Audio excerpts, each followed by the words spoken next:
Madame la ministre, les articles L435-1 à L435-3 du Code de l'entrée et du séjour des étrangers et du droit d'asile permettent la régularisation d'étrangers par le travail. Cependant, les articles L.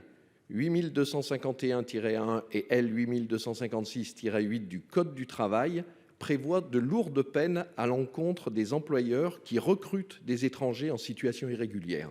Ça va jusqu'à 5 ans d'emprisonnement, 100 000 € d'amende, suppression d'aide publique, interdiction de certaines activités.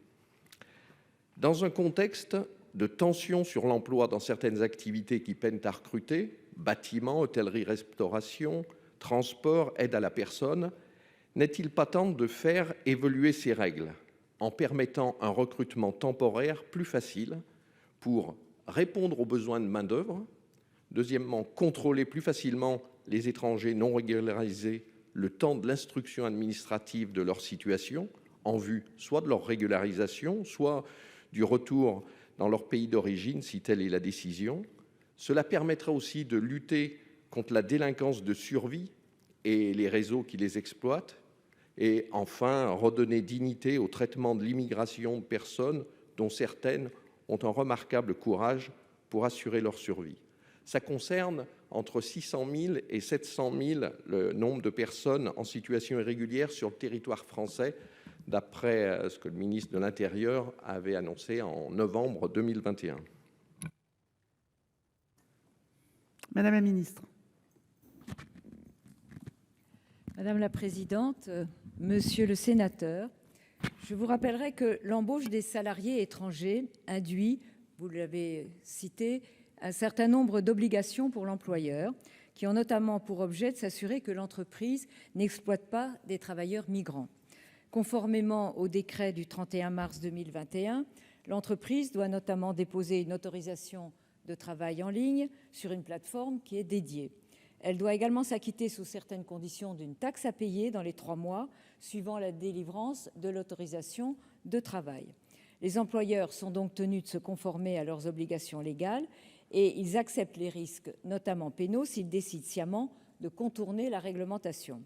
Il peut toutefois arriver que l'entreprise découvre que son salarié est étranger, qu'il a utilisé de faux documents d'identité ou qu'il a présenté un faux titre de séjour l'autorisant directement à travailler. Dans ce cas de figure, l'entreprise peut décider de licencier le salarié en question ou l'aider à obtenir sa régularisation en préfecture. Les travailleurs en situation irrégulière peuvent demander une admission exceptionnelle au séjour s'ils justifient de 5 ans de séjour en France, d'une ancienneté de travail de 8 mois sur les 2 dernières années ou de 30 mois sur les 5 dernières années, ou, à titre exceptionnel, s'ils séjournent depuis seulement 3 ans en France, mais ont travaillé au moins 24 mois sur les 3 dernières années. La circulaire ministérielle du 28 novembre 2012, dite circulaire Valls, ne crée pas de droit opposable, mais énonce, et je la cite, des orientations générales destinées à éclairer les préfets dans l'exercice de leur pouvoir de prendre des mesures de régularisation sans les priver de leur pouvoir d'appréciation. Ainsi, le préfet tire pour le ressortissant étranger les conséquences de sa situation personnelle en termes de droit au séjour. Fialer, vous avez Oui. 15 secondes. Pardon. Oui, juste, vous comprenez bien que attendre 5 ans pour une personne en situation irrégulière pour pouvoir être recrutée, c'est le mettre dans des situations assez compliquées. Je crois même que les recommandations de M. Attali, écoutées par le gouvernement, vont dans ce sens. Monsieur Patrice Joly.